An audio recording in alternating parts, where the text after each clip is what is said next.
सुप्रभात बच्चों। Divine public school Mohanapur Gorakhpur class 9th Hindi online classes में आप सभी का स्वागत है। बच्चों, आज हम लोग कक्षा 9 हिंदी की पाठ्यपुस्तक क्षितिज भाग 1 के अंतर्गत अध्याय 1 दो बैलों की कथा का अध्ययन करेंगे, जिसके लेखक हैं मुंशी प्रेमचंद। पिछले वीडियो में हम लोगों ने दो बैलों की कथा पाठ के भाग 1 व 2 का अध्ययन किया था। आज के इस वीडियो में हम लोग इस अध्याय के शेष भाग का अध्ययन करेंगे। तो आइए देखते हैं भाग 3।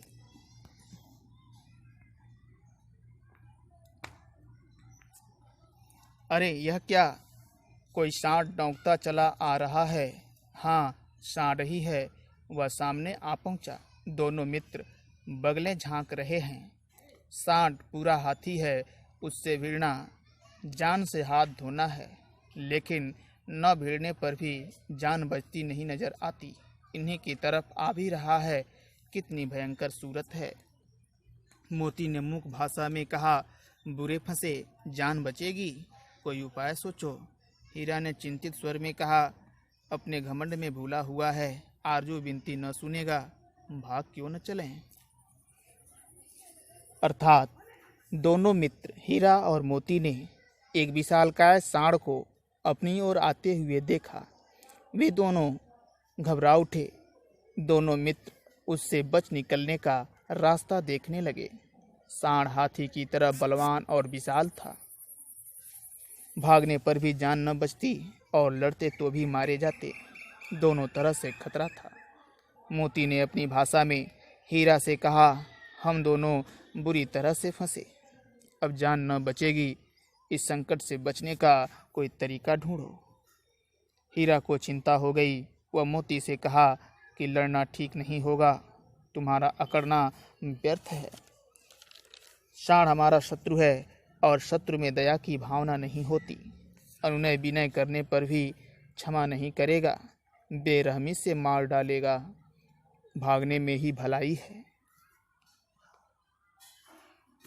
भागना कायरता है तो फिर यहीं मरो। बंदा तो 9 2 11 होता है, और जो दौड़ाए तो फिर कोई उपाय सोचो जल। उपाय यही है कि उस पर दोनों जने एक साथ चोट करें। मैं आगे से रगड़ता हूँ, तुम पीछे से रगे दो। दोहरी मार पड़ेगी तो भाग खड़ा होगा। मेरी ओर झपटे, तुम बगल से उसके पेट में सिंग घुसेड़ देना। जान जोखिम है, पर दूसरा उपाय नहीं है।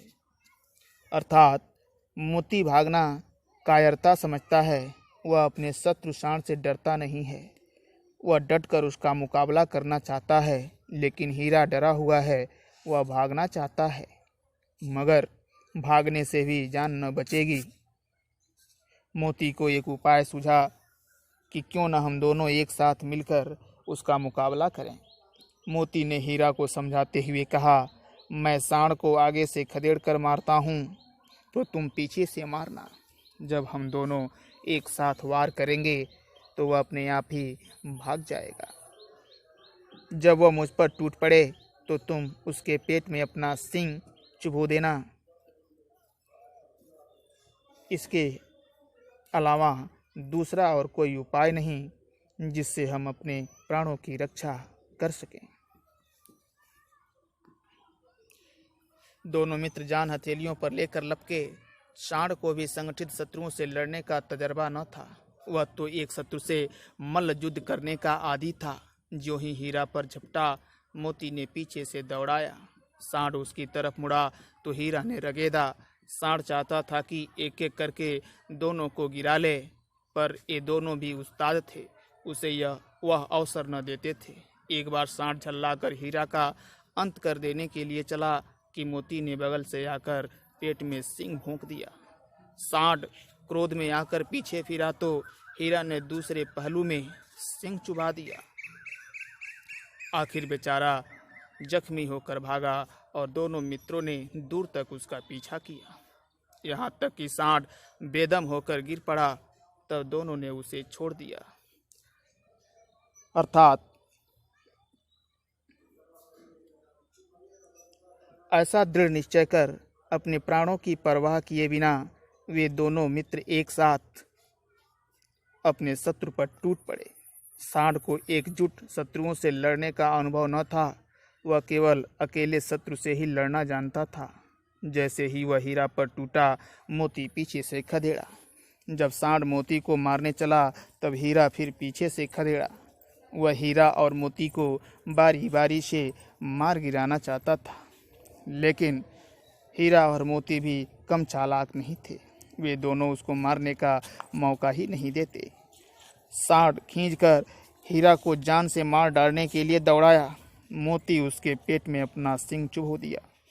सांड गुस्से में था, वह पीछे हट गया। हीरा ने फिर दूसरी ओर से उसके पेट में अपना सींग चुभो दिया। अंत में सांड घायल हो गया। वह जान बचाकर भागा। हीरा और मोती ने उसका पीछा किया।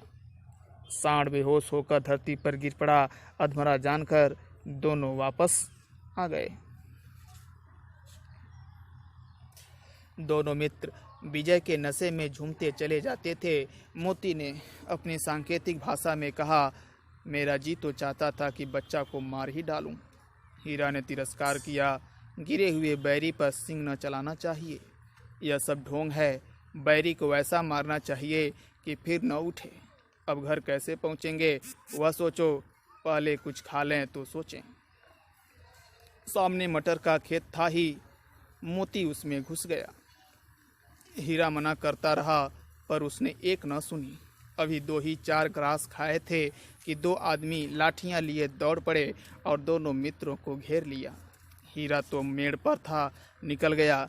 मोती सींचे हुए खेत में था, उसके खुर कीचड़ में धंसने लगे, न भाग सका। पकड़ लिया। हीरा ने देखा संगी संकट में है तो लौट पड़ा। फंसेंगे तो दोनों फंसेंगे।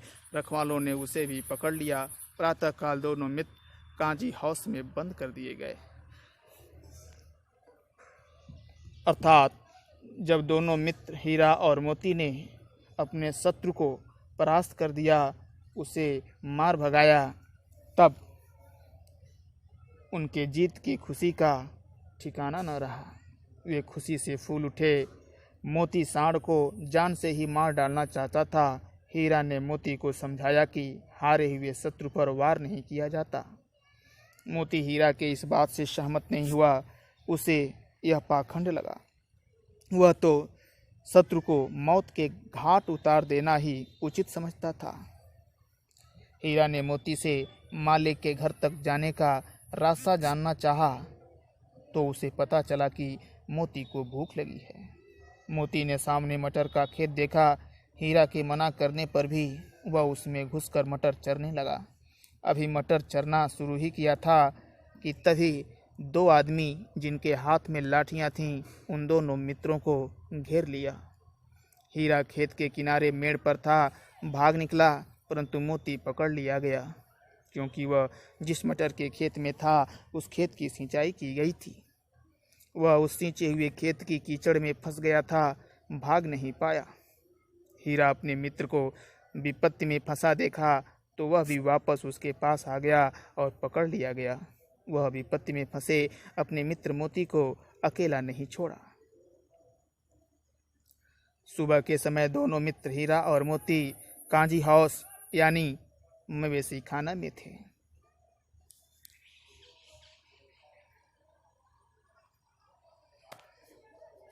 भाग 4। दोनों मित्रों को जीवन में पहली बार ऐसा सा बीका पड़ा कि सारा दिन बीत गया और खाने को एक तिनका भी न मिला। समझ ही में न आता था यह कैसा स्वामी है। इससे तो गया फिर भी अच्छा था। यहाँ कई भैंसें थीं, कई बकरियाँ, कई घोड़े, कई गधे। फिर किसी के सामने चारा न था। सब जमीन पर मुर्दों की तरह पड़े थे। कई तो इतने कमज़ोर हो गए थे कि खड़े भी न हो सकते थे। सारा दिन दोनों मित्र फाटक की ओर टकटकी लगाए ताकते रहे, पर कोई चारा लेकर आता न दिखाई दिया। तब दोनों ने दीवार की नमकीन मिट्टी चाटनी शुरू की, पर इससे क्या तृप्ति होती। अर्थात मवेशी खाना में दोनों मित्र हीरा और मोती दिन भर भूखे ही रहे। उनको चारा पानी नहीं मिला। इस काजी हाउस यानी मवेशी खाने से तो गया का घर ही अच्छा था। गया उनको भरपेट भोजन तो नहीं देता था, लेकिन उनके खाने पीने का ध्यान रखता था। मवेशी खाने में भैंस, बकरियां, घोड़े धरती पर अधमरे से पड़े हुए थे। चारा पानी न मिलने के कारण उनमें बहुत से पशु ऐसे थे कि उनका शरीर इतना कमज़ोर हो गया था कि उनमें खड़े होने की शक्ति न थी। दिन भर वे दोनों मित्र भोजन मिलने की आशा से मवेशी खाने की दरवाजे की ओर एकटक देखते ही रह गए। निराश होकर वे अपनी भूख शांत करने के लिए बाड़े की दीवार की नमकीनी मिट्टी को चाटने लगे, पर इससे भी उनकी भूख शांत नहीं हुई। रात को भी जब कुछ भोजन न मिला तो हीरा के दिल में विद्रोह की ज्वाला दहक उठी। मोती से बोला, अब तो नहीं रहा जाता मोती। मोती ने सिर लटकाए हुए जवाब दिया, मुझे तो मालूम होता है प्राण निकल रहे हैं। इतनी जल्द हिम्मत ना हारो भाई, यहाँ से भागने का कोई उपाय निकालना चाहिए। आओ दीवार तोड़ डालें, मुझसे तो अब कुछ नहीं होगा। बस इसी बूते पर अकड़ते थे। सारी अकड़ निकल गई। बाड़े की दीवार कच्ची थी। हीरा मजबूत तो था ही, अपने नुकीले सिंग दीवार में गड़ा दिए और जोर मारा तो मिट्टी का एक चिप्पड़ निकल आया। फिर तो उसका साहस बढ़ा। इसने दौड़ दौड़ कर दीवार पर चोटें की और हर चोट में थोड़ी थोड़ी मिट्टी गिराने लगा। अर्थात जब रात में भी भोजन नहीं मिला तो हीरा की सहन शक्ति भी अब समाप्त हो गई। उसके अंदर विद्रोह की ज्वाला भड़क उठी। वह उग्र हो उठा। मोती भी बेचैन था। वह निराश हो चुका था। हीरा ने मोती का हौसला बढ़ाया और एक साथ मिलकर बाड़े की दीवार को गिराकर वहां से भाग निकलने का उपाय सुझाया, पर मोती शांत पड़ा रहा। बाड़े की दीवार कच्ची मिट्टी की बनी हुई थी। हीरा भी ताकतवर था। वह अपने नुकीलेदार सिंग से दीवार को गिराने का प्रयास करने लगा। वह सिंग मार मार कर दीवार की मिट्टी गिराने लगा।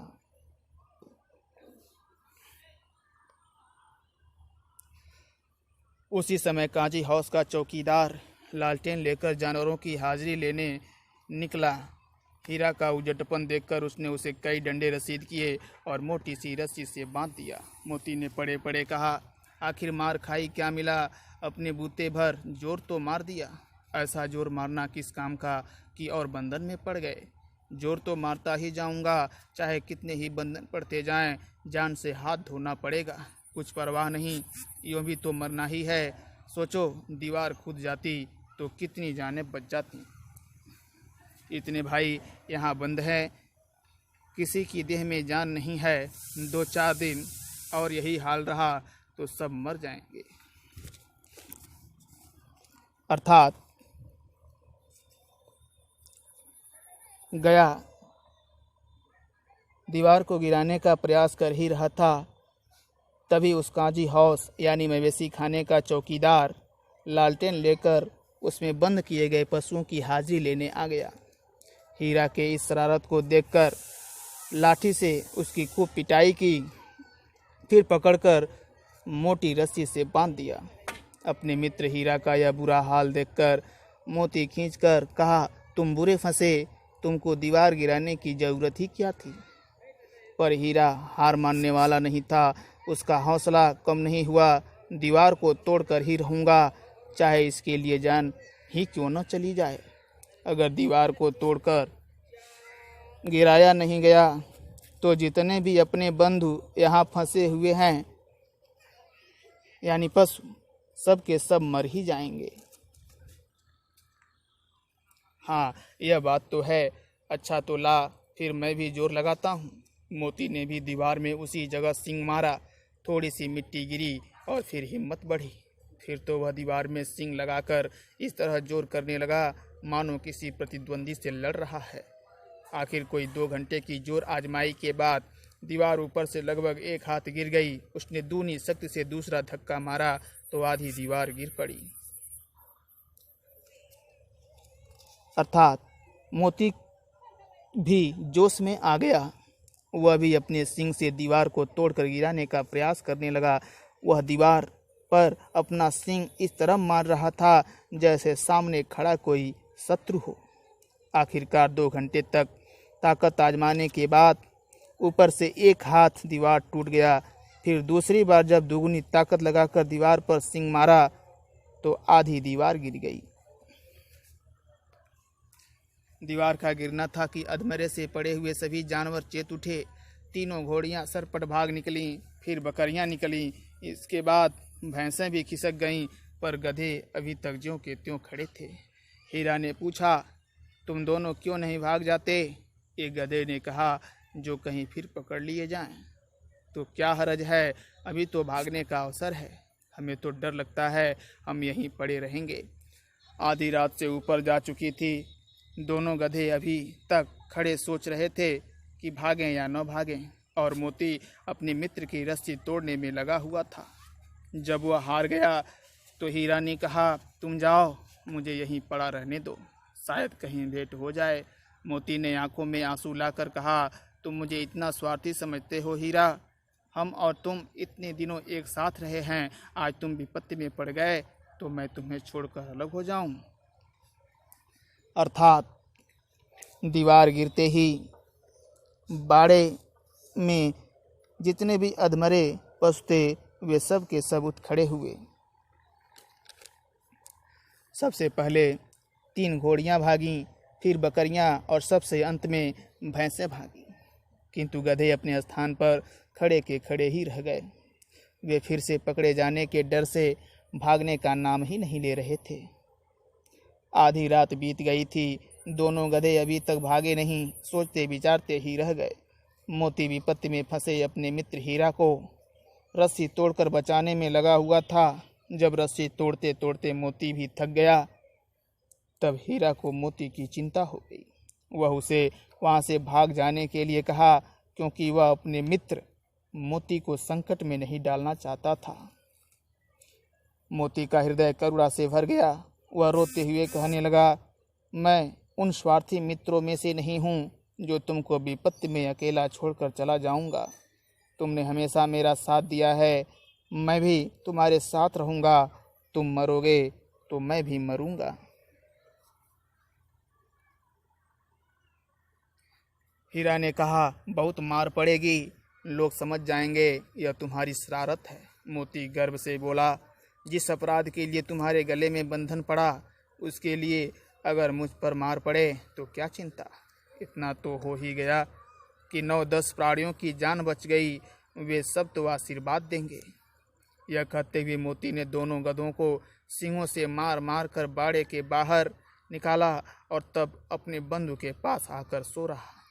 भोर होते ही मुंशी और चौकीदार तथा अन्य कर्मचारियों में कैसी खलबली मची, इसके लिखने की जरूरत नहीं। बस इतना ही काफ़ी है कि मोती की खूब मरम्मत हुई और उसे भी मोटी रस्सी से बांध दिया गया। अर्थात हीरा ने मोती को समझाते हुए कहा कि तुम निर्दोष मारे जाओगे। यहाँ के मालिक, कर्मचारी, चौकीदार सब तुम्हें भी दोषी ठहराएंगे। मोती को बड़ा गर्व महसूस हुआ। उसने कहा, तुम भी तो निर्दोष ही फंसे हो। जिन 9-10 प्राणियों की जान बचाने के लिए तुम्हें निर्दोष मारा जा रहा है, यदि मुझे भी उनकी जान बचाने में मार सहना पड़े तो सह लूँगा। तुम्हारे चलते ही इन 9-10 प्राणियों की जान बच गई। इन सब की दुआ ही लगेगी। अच्छे कार्य का परिणाम अच्छा ही होता है, इससे हमारा भला ही होगा। यह सोचकर मोती ने दोनों गधों को बचाने के लिए अपने सींगों से धक्का दे देकर बाड़े से बाहर भगा दिया और विपत्ति में फंसे अपने मित्र हीरा को अकेला नहीं छोड़ा, उसका साथ देने के लिए उसके पास ही आकर सो गया।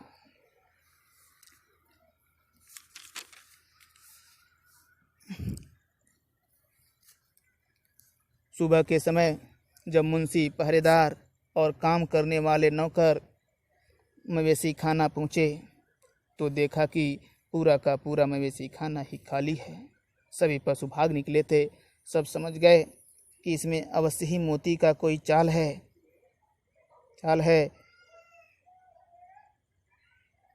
मोती को मोटी मोटी रस्सियों में बांधा गया और उसकी खूब पिटाई की गई।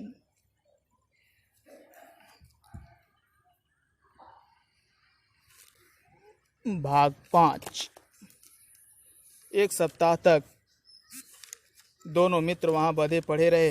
किसी ने चारे का एक तृण भी न डाला। हाँ, एक बार पानी दिखा दिया जाता था, यही उनका आधार था। दोनों इतने दुर्बल हो गए थे कि उठा तक न जाता था, ठठरियाँ निकल आई थीं। एक दिन बाड़े के सामने डुग्गी बजने लगी और दोपहर होते होते वहाँ 50-60 आदमी जमा हो गए। तब दोनों मित्र निकाले गए और उनकी देखभाल होने लगी। लोग आकर उनकी सूरत देखते और मन फीका करके चले जाते। ऐसे मृतक बैलों का कौन खरीदार होता। अर्थात दोनों मित्र हीरा और मोती एक सप्ताह तक मवेशी खाना में बंद रहे। घास का एक तिनका भी नसीब नहीं हुआ। दिन में एक बार पानी पीकर रहते थे, यही उनके जीने का आधार था। भोजन न मिलने के कारण वे बहुत कमज़ोर हो गए थे। अब उनमें खड़े होने की शक्ति भी न रही। नीलामी के समय दोनों बैलों को मवेशी खाना से बाहर निकाला गया। बैलों को खरीदने के लिए 50-60 ग्राहक आए हुए थे। कमज़ोर और शक्तिहीन इन दोनों बैलों को खरीदने के लिए कोई ग्राहक तैयार ही नहीं हुआ। सबके सब वापस लौट गए। सहसा एक डढ़ियल आदमी, जिसकी आंखें लाल थीं और मुद्रा अत्यंत कठोर, आया और दोनों मित्रों के कुल्हों में उंगली गोदकर मुंशी जी से बातें करने लगा। उसका चेहरा देखकर अंतर्ज्ञान से दोनों मित्रों के दिल कांप उठे। वह कौन है और उन्हें क्यों टटोल रहा है, इस विषय में उन्हें कोई संदेह न हुआ। दोनों ने एक दूसरे को भीत नेत्रों से देखा और सिर झुका लिया। हीरा ने कहा, गया के घर से नाहक भागे, अब जान न बचेगी। मोती ने अश्रद्धा के भाव से उत्तर दिया, कहते हैं भगवान सबके ऊपर दया करते हैं, उन्हें हमारे ऊपर क्यों दया नहीं आती। भगवान के लिए हमारा मरना जीना दोनों बराबर है। चलो अच्छा ही है, कुछ दिन उसके पास तो रहेंगे।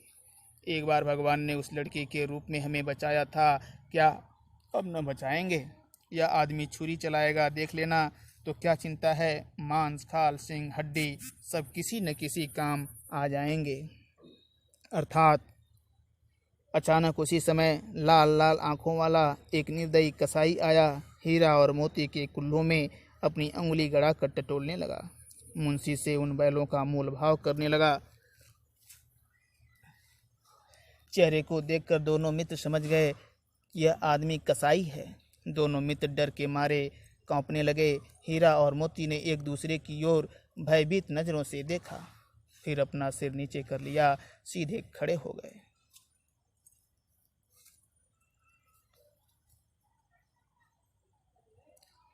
कसाई के हाथों बेचा जाना और अपने प्राणों पर संकट देखकर हीरा ने मोती से कहा कि हम लोगों को गया के घर से भागना नहीं चाहिए था, हम लोग वहाँ से व्यर्थ ही भागे। कसाई तो अब हम लोगों को मार ही डालेगा। मोती अविश्वास के साथ कहने लगा कि ईश्वर सबकी रक्षा करता है, वह दयालु है, तो आज हम गरीबों की रक्षा क्यों नहीं करता। भगवान हम गरीबों पर रहम ही नहीं करते। पर मोती को यह विश्वास हो जाता है कि ईश्वर ही सबकी रक्षा करता है। जब गया के घर एक छोटी लड़की ने उन दोनों को बचाया था। हीरा और मोती दोनों मित्र समझ गए कि हम लोगों का अंत समीप है। दोनों अब निश्चिंत थे कि मांस, खाल, सिंग और जो हड्डियां बचेंगी बड़ी कारगर होंगी, सबका भला ही होगा।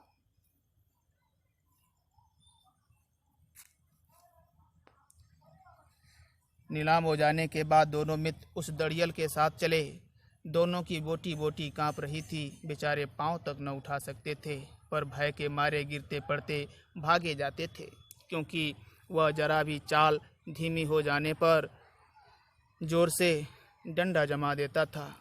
राह में गाय बैलों का एक रेवड़ हरे हरे हार में चरता नजर आया। सभी जानवर प्रसन्न थे, चिकने चपल, कोई उछलता था, कोई आनंद से बैठा पागुर करता था।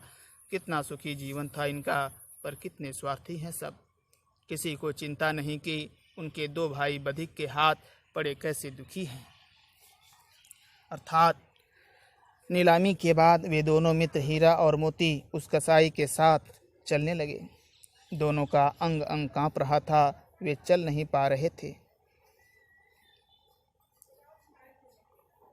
धीरे धीरे चलने पर कसाई उन दोनों की पिटाई करता था। रास्ते में जाते समय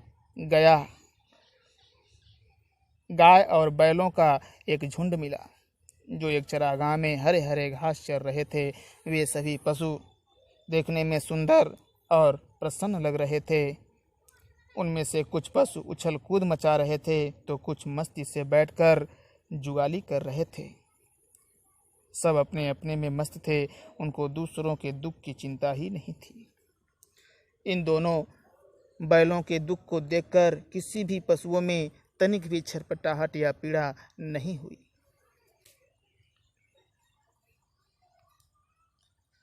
सहसा दोनों को ऐसा मालूम हुआ कि यह परिचित राह है। हाँ, इसी रास्ते से गया उन्हें ले गया था। वही खेत, वही बाग, वही गांव मिलने लगे। प्रतिक्षण उनकी चाल तेज होने लगी। सारी थकान, सारी दुर्बलता गायब हो गई। आह, यह लो, अपना ही हार आ गया। इसी कुएं पर हम पूर चलाने आया करते थे, यही कुआं है। मोती ने कहा, हमारा घर नगीचा गया। हीरा बोला, भगवान की दया है, मैं तो अब घर भागता हूँ। क्या जाने देगा, इसे मैं मार गिराता हूँ। नहीं नहीं, दौड़कर थान पर चलो, वहाँ से हम आगे न जाएंगे। दोनों उन्मत्त होकर बछड़ों की भांत कुलेलें करते हुए घर की ओर दौड़े। वह हमारा थान है। दोनों दौड़कर अपने थान पर आए और खड़े हो गए। दढ़ियल भी पीछे पीछे दौड़ा चला आता था। अर्थात कुछ क्षण बाद वे एकाएक अपने जाने पहचाने रास्ते पर चलने लगे, जिस रास्ते से गया इन दोनों बैलों को अपने घर ले गया था। खेत, बगीचे, गांव सब जाने पहचाने थे। वे जल्दी जल्दी चलने लगे। जल्दी ही वे दोनों अपने चरागाह और कुएं पर आ गए। उनकी सारी थकान मिट गई। वे दोनों खुशी से फूल उठे। वे अब अपने घर के समीप थे। हीरा ने मोती से कहा, यह सब ईश्वर की कृपा से ही हुआ है। मोती कसाई को मारकर घर जाना चाहता था, मगर हीरा ने उसे मारने से रोक दिया। दोनों बैल, हीरा और मोती, मतवाले होकर बछड़ों की तरह उछल कूद मचाते हुए अपने घर आ गए। वे उस जगह पर खड़े हुए जहां वे बांधे जाते थे। पीछे से कसाई भी चला आ रहा था। झूरी द्वार पर बैठा धूप खा रहा था। बैलों को देखते ही दौड़ा और उन्हें बारी बारी से गले लगाने लगा। मित्रों की आंखों से आनंद के आंसू बहने लगे। एक झूरी का हाथ चाट रहा था। दड़ियल ने जाकर बैलों की रस्सियां पकड़ लीं। झूरी ने कहा, मेरे बैल हैं, तुम्हारे बैल कैसे? मैं मवेशी खाने से नीलाम लिए आता हूँ। मैं तो समझा हूँ चुराए लिए आते हो। चुपके से चले जाओ। मेरे बैल हैं, मैं बेचूंगा तो बिकेंगे। किसी को मेरे बैल नीलाम करने का क्या अख्तियार है? जाकर थाने में रपट कर दूंगा। मेरे बैल हैं, इसका सबूत यह है कि मेरे द्वार पर खड़े हैं। अर्थात मालिक झूरी दरवाजे पर बैठकर धूप का आनंद ले रहा था। अपने बैलों को देखकर खुशी से फूल उठा। हीरा और मोती को प्रेम से गले लगाया। दोनों बैल बड़े प्रेम और खुशी के मारे दोनों मित्रों के आंखों से आंसू बह चले।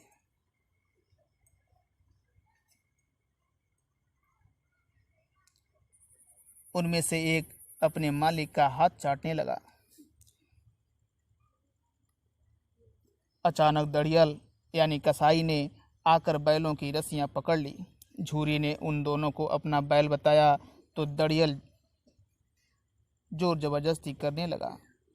वह इन बैलों को मवेशी खाने से नीलामी में पाया हुआ बताया। झूरी ने कसाई पर चोरी का आरोप लगाते हुए कहा कि अच्छा होगा कि तुम यहाँ से चले जाओ, नहीं तो तुम्हारे खिलाफ थाने में रिपोर्ट कर दूंगा। ये दोनों बैल मेरे हैं, इन बैलों को बेचने का अधिकार सिर्फ मेरा है।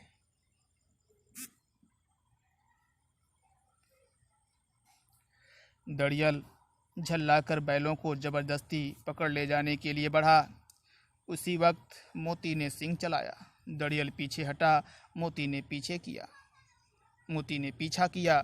दड़ियल भागा, मोती पीछे दौड़ा। गांव के बाहर निकल जाने पर वह रुका, पर खड़ा दड़ियल का रास्ता देख रहा था। दड़ियल दूर खड़ा धमकियां दे रहा था, गालियां निकाल रहा था, पत्थर फेंक रहा था और मोती विजयी सूर की भांति उसका रास्ता रोके खड़ा था। गांव के लोग यह तमाशा देखते थे और हंसते थे। जब दड़ियल हार कर चला गया तो मोती अकड़ता हुआ लौटा। हीरा ने कहा, मैं डर रहा था कि कहीं तुम गुस्से में आकर मार न बैठो। अगर वह मुझे पकड़ता तो मैं बेमारे न छोड़ता। अब न आएगा तो दूर ही से खबर लूँगा, देखूं कैसे ले जाता है। जो गोली मरवा दे मर जाऊँगा, पर उसके काम तो न आऊँगा। हमारी जान को कोई जान ही नहीं समझता, इसीलिए कि हम इतने सीधे हैं। जरा देर में नादों में खली, भूसा, चोकर और दाना भर दिया गया और दोनों मित्र खाने लगे। झूरी खड़ा दोनों को सहला रहा था और 20 लड़के तमाशा देख रहे थे। सारे गांव में उत्साह सा मालूम होता था। उसी समय मालकिन ने आकर दोनों के माथे चूम लिए। अर्थात जब दड़ियल जोर जबरदस्ती करने लगा तब मोती ने सींग चलाया और दड़ियल को दूर तक खदेड़ दिया। कसाई दूर से ही डरा धमका रहा था, उस पर पत्थर बरसा रहा था, पर मोती बहादुर सैनिक की तरह निर्भीक होकर रास्ते पर खड़ा था। वह तब तक खड़ा रहा जब तक कि दड़ियल चला नहीं गया। गांव के लोग मोती की इस बहादुरी से बड़े प्रसन्न थे। यह दृश्य बड़ा ही मनोरंजक था। हीरा को यह डर था कि कहीं मोती दड़ियल को जान से ही न मार दे। अगर दड़ियल मोती को पकड़ता तो वह उसे मौत के घाट उतार देता। मोती को मर जाना पसंद था, गुलामी करना नहीं।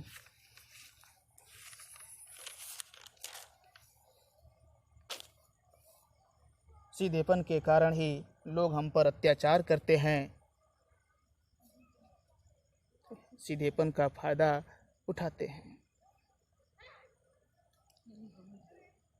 थोड़ी देर बाद ही दोनों खुशी में खली भूसी चूनी खाते दिखाई पड़े।